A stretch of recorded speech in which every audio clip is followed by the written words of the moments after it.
kembali dalam Forum Today's Dialogue. 100 hari masa pemerintahan SB Budiono nyaris diwarnai pergulatan politik dan hukum. Terbentuknya pansus hak angket Kasut Senturi menjadi batu ujian masa pemerintahan SBY Budiono. Lalu kenapa menjelang 100 harinya Presiden SBY sampai 3 kali menekankan tidak ada celahnya pemakzulan terhadap pemerintahan yang sah. Demo besar-besaran pada tanggal 28 Januari ini oleh mereka yang mengatasnamakan petisi 28 juga akan menghadirkan ribuan orang untuk mengepung istana. Begitu mengerikan demo tersebut atau hanya gertak sambal yang memang sulit dibuktikan di lapangan nantinya. Dan pemirsa, untuk membahas lebih lanjut mengenai topik ini akan kami berbincang-bincang langsung dengan para narasumber yang sudah hadir bersama saya, Kania Sutisnawinata. Di sebelah kanan saya persis ada pakar hukum tata negara Rafli Harun. Selamat malam Pak Rafli. Selamat malam. Dan kemudian juga ada Wakil Ketua MPR Lukman Hakim Saifuddin. Selamat malam Selamat Pak malam. Lukman. Dan kemudian ada juga anggota Pansus Senturi dari fraksi Partai Golkar Aziz Syamsuddin. Selamat malam Pak Aziz. Dan juga nanti akan bergabung bersama kami anggota Pansus dari fraksi Partai Demokrat Beni Kaharman. Dan di sini juga mungkin ada yang sedikit berbeda dalam suasana Forum Today's Dialogue pada malam hari ini. Di sini cuma hadir perwakilan dari Partai Demokrat. Terima kasih telah bergabung bersama kami pada malam hari ini. Sebenarnya kami juga sudah mengundang perwakilan dari mahasiswa, dari beberapa elemen mahasiswa yang kemudian memutuskan untuk walk out karena memang di Forum Today's Dialogue ini kami berusaha untuk menghadirkan both sides, artinya dari dua kubu yang kami yakini pro dan kontra. Namun apabila salah satu kubu, yaitu kubu mahasiswa, memutuskan untuk tidak hadir dalam acara ini, maka itu adalah hak dari mereka. Tapi terima kasih sekali lagi telah hadir bersama kami. Baik, langsung saja saya ke Pak Aziz terlebih dahulu. Namun sebelum kita memulai perbincangan ini, nampaknya ada satu informasi yang harus kita simak terlebih dahulu. Tidak bisa dipungkiri, wacana tentang pemakzulan pemerintahan yang sah muncul sejak Pansus Hak Angket Senturi merencanakan memanggil Presiden Susilo Bambang Yudhoyono. Banyak kalangan beranggapan Pansus telah kebablasan karena publik terlanjur menilai kasus Senturi hanya akan berhenti pada mantan Gubernur BI Budiono dan Menteri Keuangan Sri Mulyani. Apalagi Pansus berencana membuat kesimpulan sementaranya setelah memanggil pejabat-pejabat yang dianggap paling bertanggung jawab atas kebijakan bailout Senturi sebesar 6,7 triliun rupiah. Berkaitan atau tidak, yang jelas Presiden SBY saat menjamu para pejabat lembaga negara di Istana Bogor menyampaikan perlunya sinergi antar lembaga negara, bukan malah saling menjatuhkan satu sama lain. Undang-undang tentang impeachment jelas sekali. Dalam Undang-Undang Dasar ada pasal 7. Dalam keadaan apa seorang presiden dan wakil presiden bisa mendapatkan impeachment? Semua sudah diatur dalam Undang-Undang Dasar kita. Namun yang menjadi pertanyaan, SBY kembali menekankan hal yang sama di Mabes TNI Cilangkap, Jakarta Timur. Lantas bagaimana kalau seorang presiden atau wakil presiden tidak layak lagi untuk memimpin negara? Ada aturannya, yaitu aturan tentang impeachment. Tapi tidak dalam semangat, tidak dalam kultur, tidak dalam mindset bahwa setiap saat parlemen bisa seperti mengeluarkan mosi tidak percaya. Apa yang terjadi? Apakah ada kekhawatiran SBY tentang kemungkinan kesimpulan sementara Pansus Senturi? Saya tidak ingin memakai kata paranoid ya, tapi menurut saya ini berlebihan. Kita tidak pernah bicara tentang pemakzulan kok, impeach di sini enggak.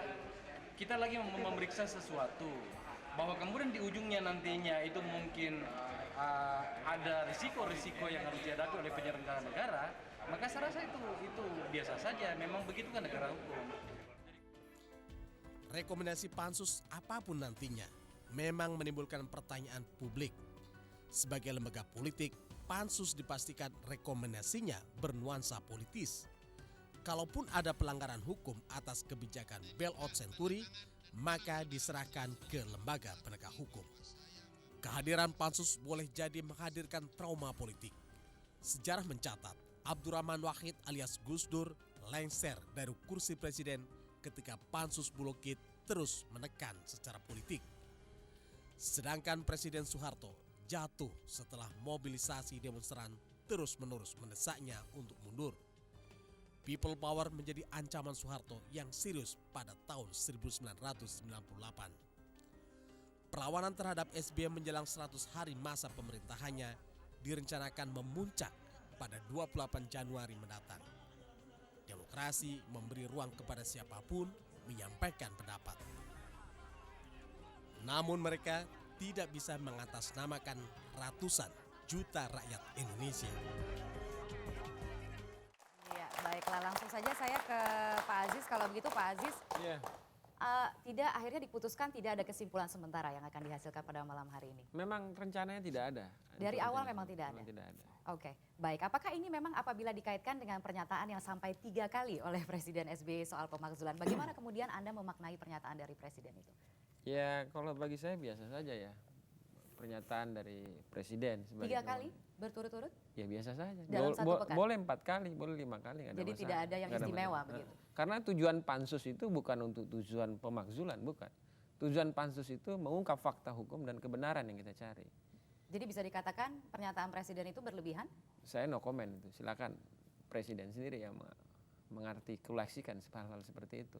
Karena tujuan pansus ini dibentuk adanya informasi untuk melakukan verifikasi informasi itu dibentuk pansus untuk mencari fakta hukum dan mencari kebenaran demi kepentingan bangsa dan negara, kepentingan rakyat. Sejauh ini sikap dari fraksi Partai Golkar sendiri seperti apa? Apakah kemudian dari kesaksian-kesaksian yang sudah diperdengarkan sejauh ini di pansus sudah cukup untuk membuat suatu kesimpulan sementara walaupun mungkin tidak harus diumumkan ke publik? Jadi kita kan masih mengklaster daripada saksi-saksi yang kita dengar, kemudian ahli-ahli yang kita dengar. Kita klaster mana yang sama, mana yang berbeda. Kalau terjadi perbedaan, apa yang menyebabkan perbedaan? Apakah perbedaan pandangan ini karena fakta, karena dokumen, atau perbedaan ini karena suatu desain, rekayasa? Itu yang harus kita lihat. Jadi kita dari kita masih melihat mengklaster dulu. Lihat mana yang sama, mana yang tidak, kemudian kita lihat dokumennya ini. Apa dasar pijakan pandangan ini kenapa berbeda? Pandangan ini kenapa kok sama? Sumber dokumentasinya di mana kita lihat.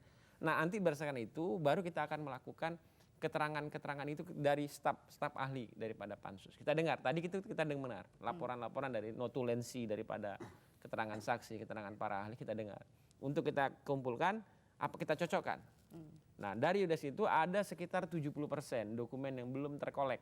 70%, 70% yang yang belum terkolek. terkoleksi. Dari permintaan pansus secara resmi kepada institusi-institusi, salah satunya institusi Bank Indonesia, institusi lain yang Maka perlu. dari itu memang belum bisa Belum bisa sejauh ini apa sebenarnya. Oke. Tapi arah dari pansus ini masih tetap on the right track? Insya Allah, karena janji kita sebagai wakil-wakil rakyat ini kan tetap on track bagaimana membela kepentingan rakyat berdasarkan fakta hukum dan kebenaran. Baiklah, kalau begitu beralih ke Pak Lukman, bagaimana melihat proses di pansus? Apakah masih on the right track atau sudah mulai berlebihan nih? Ya, saya pikir pansus masih sedang berproses ya. Jadi ini ongoing proses kan, kita masih belum bisa menyimpulkan karena pansus sendiri belum mengakhiri masa tugasnya begitu. Tapi sejauh ini memang di sana sini ada hal-hal yang mungkin bagi kita terkaget-kaget begitu. Seperti Karena apa misalnya karena ini kalah baru kali pertama sebuah pansus, bahkan pansus penggunaan hak angket itu prosesnya dilakukan secara terbuka. Jadi ini adalah pengalaman yang pertama yang karenanya mungkin menimbulkan hal yang positif karena publik lalu kemudian mendapatkan akses yang langsung mengetahui bagaimana proses yang sesungguhnya terjadi. Tapi di sisi lain yang saya katakan akses itu lalu kemudian sejumlah anggota pansus terlihat out of context begitu, keluar dari konteks yang diharapkan karena memang kemudian peliputan langsung itu seperti teatrikal begitu supaya panggung yang mereka harus manfaatkan untuk hal-hal politis. Tapi secara keseluruhan saya menilai ini masih sesuai dengan fungsi dan tugasnya. Out of konteksnya itu seperti apa misalnya? Ya misalnya berdebat antar sesama anggota pansus sendiri yang sebenarnya jadi ini etika begitu ya seharusnya ini dihindari karena ini harus kepada tujuan awalnya bagaimana tapi kita bisa tidak menggali. membuyarkan arah dari pansus ini? Tidak, ya ini hanya dinamika yang tak terhindarkan lah dari. Artinya masih bisa ditolerir meskipun dalam hal-hal tertentu seharusnya itu tidak terjadi begitu. Oke, baik. Pak Refli, Anda sendiri melihat apa yang disampaikan oleh Presiden SBY soal pemakzulan. Ada yang salah, tidak ada yang istimewa, ada yang mungkin bisa disoroti dari apa yang sudah disampaikan oleh Presiden SBY misalnya sampai 3 kali. Menurut Anda seperti apa? Iya, kalau normatifnya saya kira bukan persoalan ya. Artinya pemakzulan dan lain sebagainya itu sesuatu yang memang sudah ada di dalam konstitusi kita. Tetapi begitu disampaikan dalam konteks yang kemudian orang bicara tentang pansus senturi, spekulasi pemakzulan dan lain sebagainya, kemudian memunculkan spekulasi. Jadi materinya barangkali biasa-biasa saja, tetapi begitu disampaikan pada sebuah konteks, pada suatu keadaan yang kemudian tidak biasa-biasa, maka memunculkan interpretasi macam-macam. Interpretasinya antara lain seperti apa?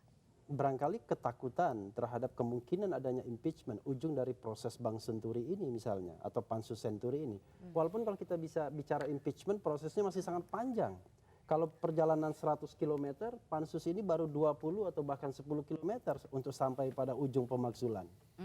Jadi mendahului pansus atau bagaimana Anda melihatnya?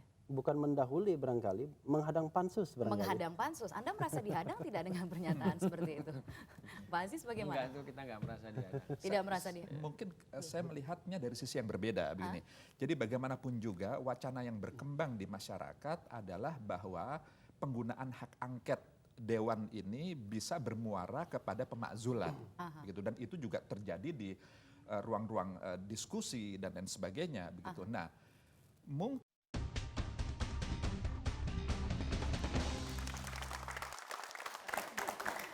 Ya, pemirsa, Anda kembali bergabung bersama kami dalam Forum Today's Dialogue. Saya langsung ke Pak Aziz. Iya. Pak Aziz, kalau melihat dari proses, tadi Anda mengatakan bahwa belum bisa disimpulkan suatu kesimpulan sementara bahwa saat ini memang sedang diadakan rapat evaluasi. Belum saatnya kita Belum mengeluarkan saatnya saat. Anda mengatakan seperti itu. Tapi apa sudah terbaca tidak? Artinya kemudian apakah sudah ada kesepakatan misalnya antar fraksi gitu untuk tidak membicarakan soal pemakzulan atau bahwa ujung-ujungnya ini akan seperti apa? Apakah itu sudah mulai dibicarakan? Ya kalau di dalam aturan konstitusi kan jelas bahwa ini dalam pansus ini ujungnya bisa ke arah nanti arah pendapat, kemudian bisa secara hukum, bisa juga secara impeachment tadi disampaikan ya kan. Tapi pada saat kita melakukan pansus ini tidak ada kompromi bahwa ini kita nanti bikin endingnya seperti ini ya.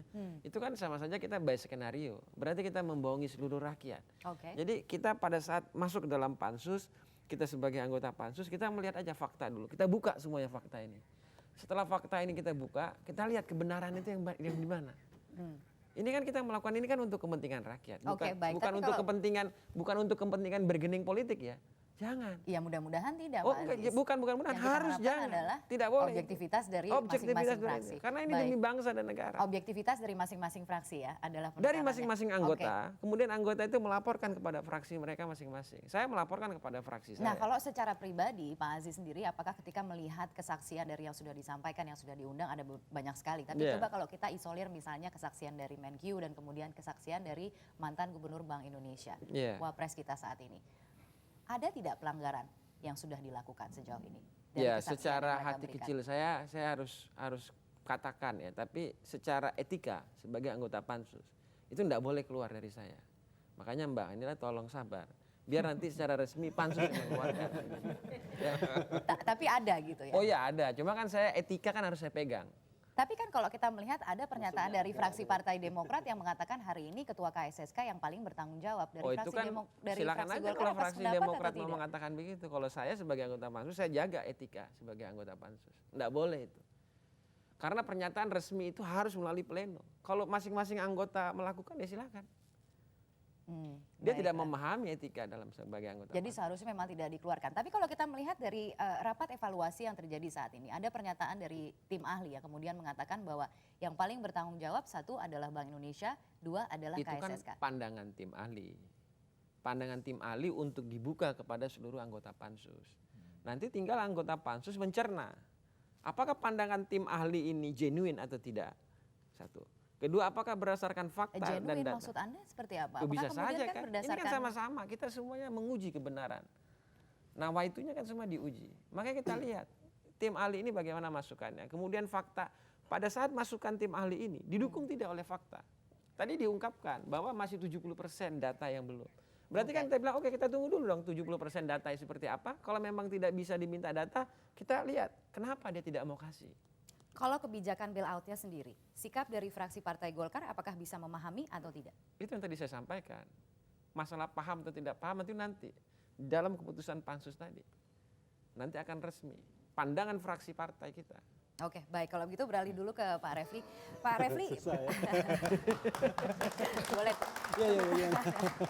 masih tetap ini ya, tidak mau membuka ya, walaupun kesimpulan sedikit saja. Tapi kalau melihat dari kebijakan, kalau lihat dari perkembangan yang terjadi, ujung-ujungnya ini adalah mengenai uji kebijakan. Apakah kebijakan yang dilakukan pada saat itu dinilai salah atau tidak? Nah, kalau misalnya ternyata ujung-ujungnya kebijakan itu salah, bisa dikriminalkan, bisa dipidanakan? Ya begini, pertama mengenai motivasi ya, saya meyakini bahwa mungkin fraksi Golkar kan tidak, tetapi fraksi-fraksi lain barangkali ada motivasi ketika pansus ini digulirkan. Ada motivasi, ada target, ada keinginan begitu ya. Dan saya kira kita harus jujur seperti itu. Barangkali etikanya memang tidak ada motivasi, tetapi saya kira itu kan kita tidak bicara politik di ruang hampa kan begitu Pak Aziz ya. Lalu kemudian mengenai tadi soal kebijakan yang dikriminalisasi, kita harus pahami bahwa kebijakan itu sendiri adalah sebuah diskresi dari katakanlah misalnya pemimpin eksekutif. Tetapi kebijakan tersebut tidak boleh keluar dari koridor. Koridornya apa? Peraturan perundang-undangan, etika berpemerintahan, etika hukum dan lain sebagainya. Good governance dan lain sebagainya. Tetapi kalau itu kemudian tidak dilampaui, maka kebijakan memang tidak bisa kemudian dinilai kriminalisasi. Tidak bisa dipidanakan. Tidak bisa dipidanakan. Tetapi kalau kemudian kebijakan itu dibuat dalam rangka tujuan tertentu, misalnya untuk dalam rangka bailout misalnya, dana itu kemudian memang dibuat sebuah kebijakan agar dananya bisa masuk ke kantong siapa misalnya, maka kemudian ya justru itu yang harus dikejar begitu.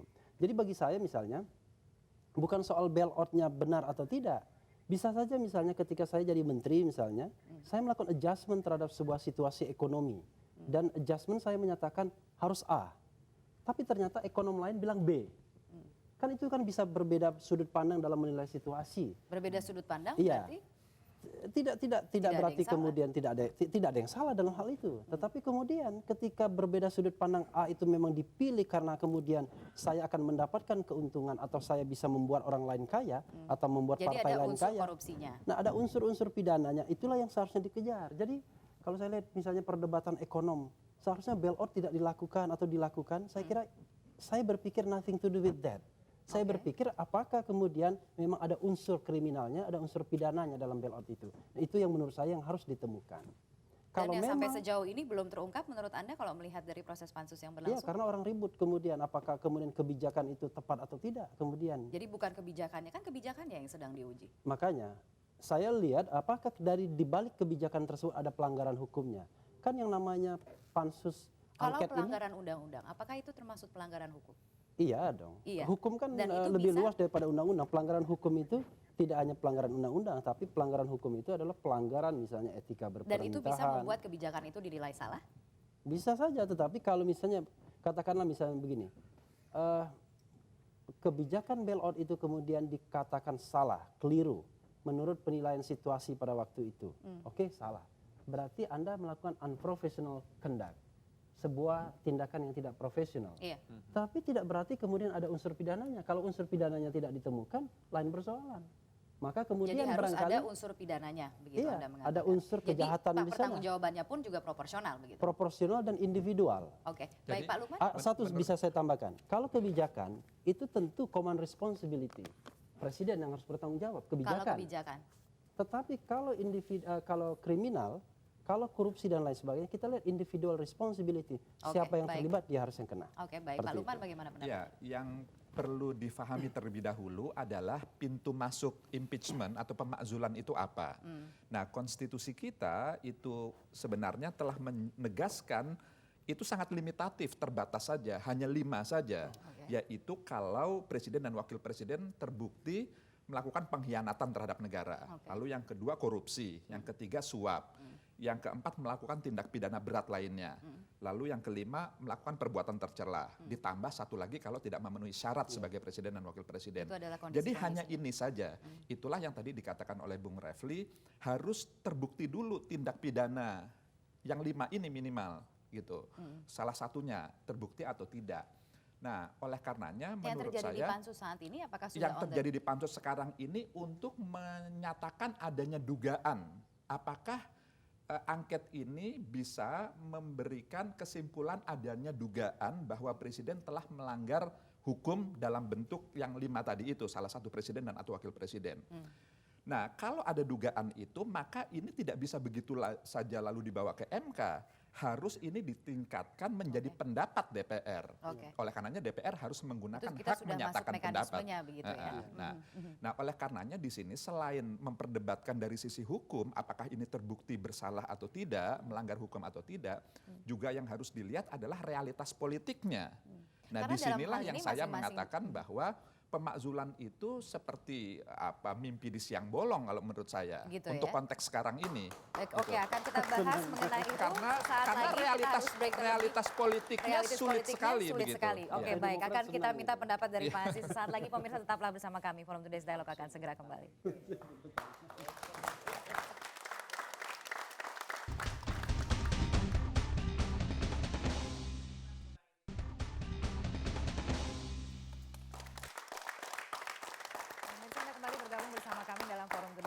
Tadi menyambung pernyataan dari Pak Lukman tadi yang mengatakan bahwa pemakzulan dalam konteks kasus Senturi ini adalah mimpi di siang bolong, kurang lebih seperti itu ya. Kurang lebih seperti itu. Karena realitas politiknya tidak mendukung, tadi Anda mengatakan seperti itu. Pak Aziz, komentarnya bagaimana? Ya memang kalau saat ini belum, karena belum ada kesimpulan. Betul diutarakan Pak Lukman. Karena belum ada kesimpulan. Tapi pada saat kesimpulan itu menyatakan ada, ini asumsi kan. Asumsi kita bilang ada menyatakan pendapat, nah itu akan menjadi pintu gerbang. Kalau sekarang memang iya karena belum ada kesimpulan. Oke, kalau menurut Anda sendiri sebenarnya kebijakan itu bisa dipidanakan atau tidak? Justru itu saya bilang nanti secara resmi nanti pansus. Ini kan soal baru kita ambil mau di mana? Mau dibawa dia secara hukum kepada penegakan hukum atau secara konstitusi. Jadi mau sejauh mana nanti akan dibawanya oleh fraksi? Justru itu yang tadi saya sampaikan. Jadi tergantung dari perkembangan. Jadi perkembangan itu sebenarnya berjalan terus kan dari waktu ke waktu. Tapi fakta dan dokumentasi sudah ada.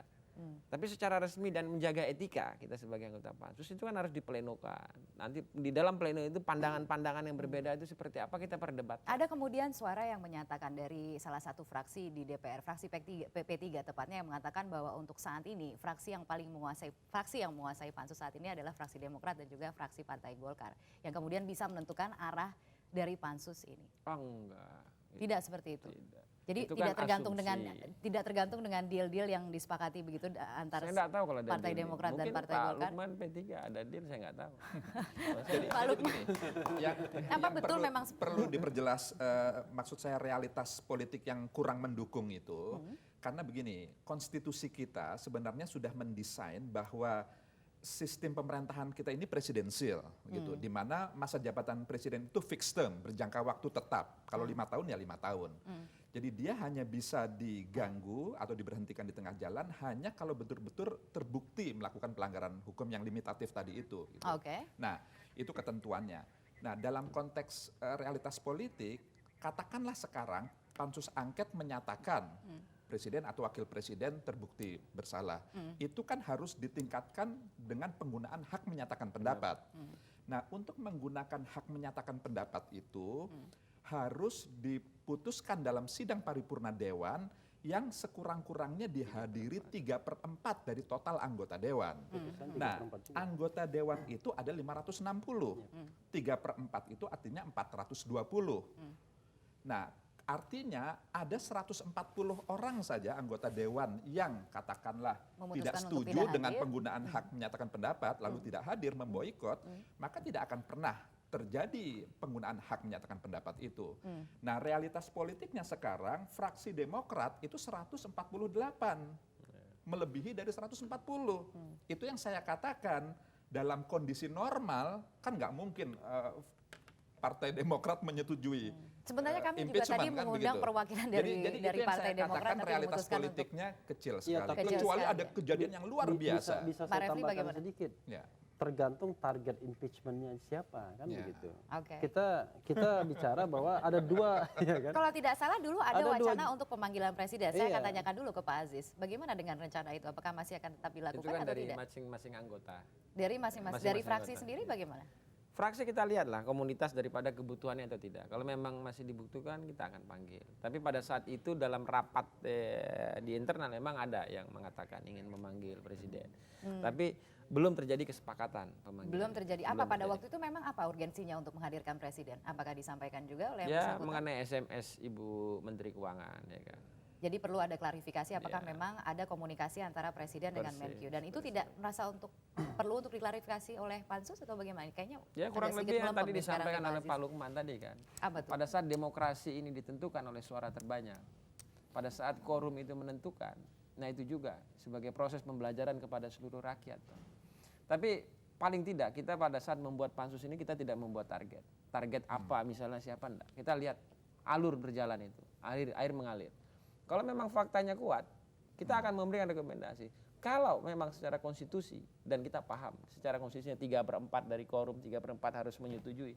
Memang hitung-hitungan Pak Lukman ini karena menjadi pimpinan MPR sudah paham benar hitung-hitungan 560 3/4-nya udah 460 udah paham gitu kan gitu.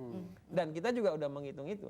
Tapi kalau kita dalam mengungkap suatu fakta dan kebenaran itu, kita harus tulus dulu, lihat aja dulu jalannya. Oke, baik. Kita akan coba untuk melihat, kalau tidak salah hari ini ada pertemuan atau ada rapat antara Komisi 3 dengan MK untuk membahas tata cara pemakzulan. Kita akan hadirkan ada grafik berikut ini mengenai tata cara pemakzulan versi MK, akan kita tayangkan sesaat lagi.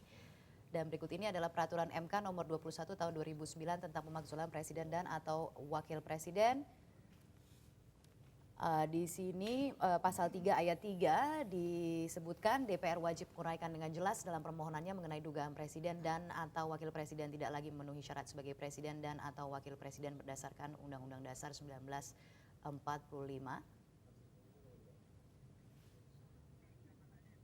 Baik.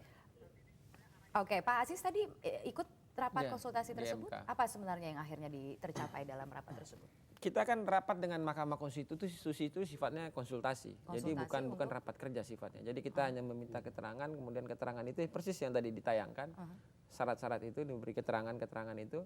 Tapi kita tidak bisa melanjutkan sifat rapat konsultasi itu dalam satu perdebatan minta argue, tidak. Kita hanya menerima, kemudian kita adjust nanti dengan peraturan-peraturan MD3 yang tadi Pak Lukman sampaikan mengenai 3/4 dan sebagainya. Ini kan nanti pandangan-pandangan tata tertib dan mekanisme ini yang kita lihat. Perbedaan-perbedaan pandangan ini. Tapi saya sih berpikir begini, kita jangan dulu konsentrasi jumping konklusi. Kita konsentrasi dulu aja kepada pansus ini. Pansus ini bagaimana semua pihak, semua elemen seluruh anak bangsa ini melihat apakah pansus yang ini bisa menghasilkan suatu fakta hukum dan kebenaran yang sejati. Itu dulu pertama. Kemudian setelah itu baru kita tentukan apa metodenya, kita serahkan kepada penegakan hukum atau kita serahkan kepada mekanisme konstitusi. Kita akan pertimbangkan demi kepentingan bangsa dan negara. Tapi itu kita pahami bahwa ini secara etika lembaga politik ini kan pansus ini di dalam lembaga politik. Kita pahami itu yang tadi diutarakan oleh Pak Lukman. Namun Yang berarti ada motivasi politiknya juga di balik ini semua. Suka atau tidak suka karena ini lembaga politik. DPR ini lembaga politik dan pansus ini merupakan salah satu bagian daripada dalam lembaga politik. Namun dalam mengungkap suatu fakta ini, kita utamakan dulu fakta kebenarannya. Oke, Pak Refli ada tanggapan? Saya mau menggarisbawahi karena Pak Aziz ini luar biasa begitu ya. Apanya luar biasa? Biasa-biasa saja. Biasa-biasa saja. Luar biasanya gimana nih Pak Refli?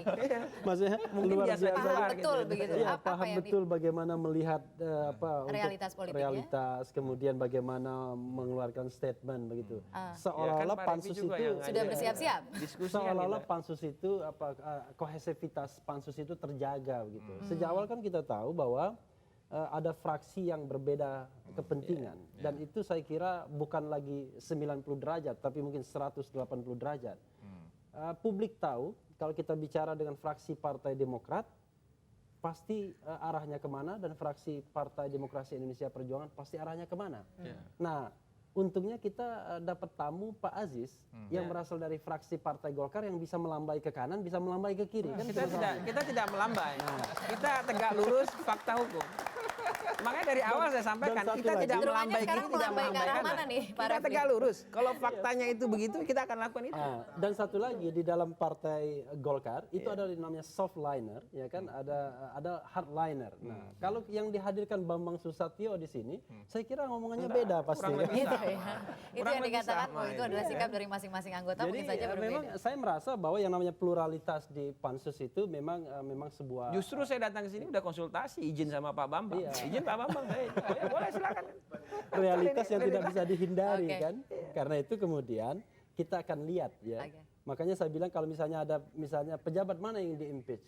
Misalnya RI1, oh nanti dulu. Tapi RI2 memang mungkin saja fine begitu kan. Siapa tahu kan cukup menguntungkan bagi Partai Golkar untuk mengimpeach RI2 kan begitu. Oke, Ya, bicara menurut mengenai Anda, itu ya. bicara mengenai proses pemakzulannya sendiri, tadi sudah Siap, siap. dijabarkan kurang lebih seperti apa gitu proses di DPR-nya sendiri. Nah, lalu kemudian apa yang terjadi setelah misalnya Iya. kemudian disepakati bahwa kemudian ada pendapat yang dikeluarkan oleh Iya. DPR yang menyatakan bahwa ada pelanggaran undang-undang begitu Iya. yang telah dilakukan, apakah itu oleh Iya, wakil presiden atau presiden? harus dipahami bahwa proses yang terjadi di DPR adalah proses politik. Walaupun Pak Aziz argue tadi berusaha meyakinkan pada kita fakta hukum ini bukan pro justisia. Tetap saja nanti banyak-banyakan suara itu yang akan menentukan. Tetapi kemudian seperti Pak Lukman bilang, kalau seandainya kemudian dilaporkan pada paripurna, maka paripurna akan bersikap menerima atau menolak. Kalau dia menolak, maka game is over, selesai permainan. Tapi kalau menerima, maka kemudian terbuka kemungkinan untuk melakukan hak lainnya, yaitu hak menyatakan pendapat yang 3/4, 3/4. Lalu kemudian dilaporkan di paripurna lagi 2/3, 2/3. Lalu dilaporkan ke Mahkamah Konstitusi, 90 hari harus putus. Kalau iya, Mahkamah Konstitusi lanjut ke MPR. Kalau tidak, berhenti di sana. Di MPR pun political process. Akan diberikan kesempatan presiden untuk atau wakil presiden untuk menjelaskan. Prosesnya berapa Bisa lama berhenti. kurang lebih, Pak Refli? Aduh, di MK saja dikasih waktu 90 hari. Hak menyatakan pendapat dikasih waktu 60 hari. Berapa sudah? 150 hari. Kemudian Ada yang mengatakan bisa sampai dengan 1 tahun, begitu iya, artinya prosesnya berjalan? MPR 30 hari dikasih kesempatan. Jadi berapa? Selambat-lambatnya. 100, ya itu selambat-lambatnya. baik. 180 hari. Ya kira-kira masih lama lah. Jadi impeachment. prosesnya panjang Jadi dan memang berliku masih ya. mimpi di siang bolong. Masih gitu. mimpi di siang bolong. Baik, akan kita lanjutkan perbincangan ini saat lagi. Pemirsa tetaplah bersama kami.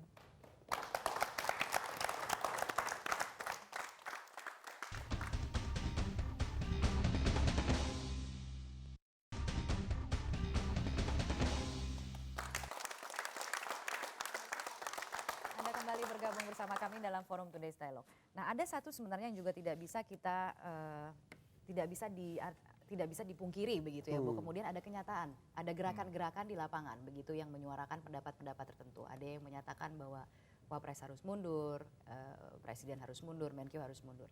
Nah, ini teringat pada ada satu peristiwa dalam sejarah juga pada saat itu adalah kasus Bulogate yang kemudian akhirnya menjatuhkan atau menurunkan Gus Dur pada saat itu. Nah, apa bedanya yang terjadi pada saat itu dengan apa yang terjadi saat ini? Pansus Bulogate dengan Pansus Senturi. Ya, kalau era Presiden Gus Dur itu kan karena memang konstitusinya memungkinkan bahwa Presiden dipilih oleh MPR, lalu kemudian MPR juga bisa tanpa harus melalui putusan Mahkamah Konstitusi, putusan hukum, itu bisa lalu langsung menjatuhkan bisa langsung memberhentikan begitu. Nah, sekarang setelah Undang-Undang Dasar mengalami perubahan itu tidak bisa lagi begitu. Nah, oleh karenanya Tidak bisa karena harus harus disidangkan di dibuktikan MK. terlebih dahulu pendapat DPR itu bahwa presiden dan atau wakil presiden melanggar hukum itu harus dibuktikan secara hukum apakah terbukti atau tidak. Baru kemudian itu dibawa ke MPR untuk dinyatakan apa berhenti atau tidak.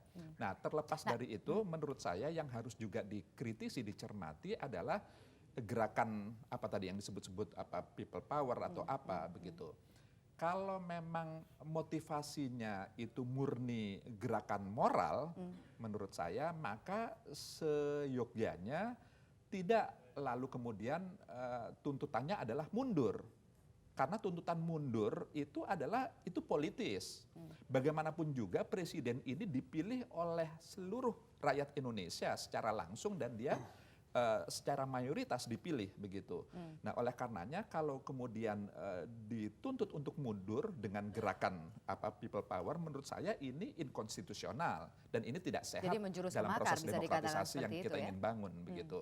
Bisa menjurus ke makar kalau misalnya memang artinya kemudian tidak melalui aturan yang Iya, yang baku? itu artinya bertentangan dengan gerakan moral yang sebenarnya diniatkan di awal gitu, karena gerakan moral bukan gerakan politis. Nah, sementara tuntutan mundur dari jabatan itu adalah politis menurut saya. Oke, baik. Saya mau beralih dulu ke Pak Aziz. Tadi Pak Aziz mengatakan bahwa sekarang hanya melihat fakta dan bukti fakta-fakta hukum begitu yang kemudian terungkap dalam pansus melalui kesaksian dari beberapa yang sudah dipanggil sejauh ini. Tadi Anda mengatakan bahwa untuk ujungnya penyelesaiannya akan seperti apa?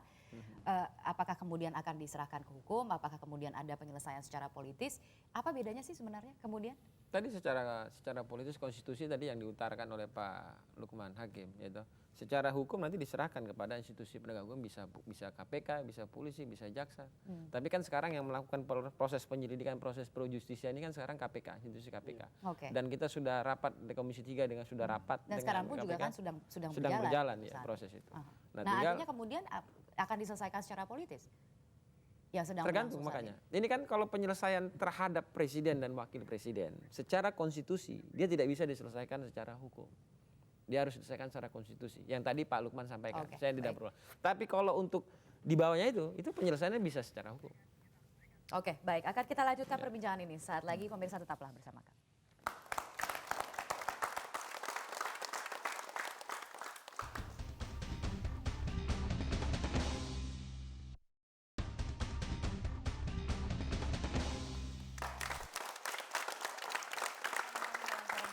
Langsung saya ke Pak Refli terlebih dahulu. Jadi pemakzulan ini sebenarnya mimpi di siang bolong kalau begitu.